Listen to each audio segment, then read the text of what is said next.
Good afternoon mga kaayos. Meron tayong tanggap dito ngayon bago, Smart 7.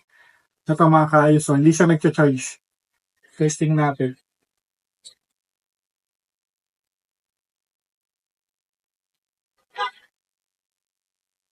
Ito mga kaayos, wala, ayaw. Saka maluwag na yung pinaka-charging port niya mga kaayos. Ayan o. Tara mga kaayos, palitan pa natin pa ng bago. Ito na mga kaayos, natanggal ko na yung charging board ng Smart 7. Napalitan lang natin to ng bagong charging board mga kaayos para mas okay.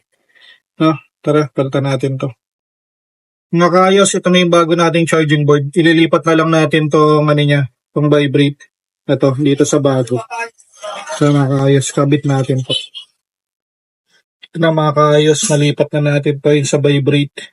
Ito yung luma niya mga kaayos. Yan, ito yung bago niya. Ito, kakabit na natin to mga kaayos. Ito na mga kaayos, nakabit na natin yung bagong charging board. Testingin na lang natin mga kaayos kung gagana na. Testing natin.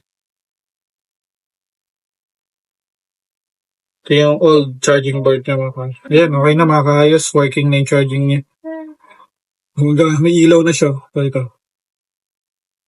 Ayan, okay na siya mga kaayos. Tara, pwede na natin bigay ito sa client natin.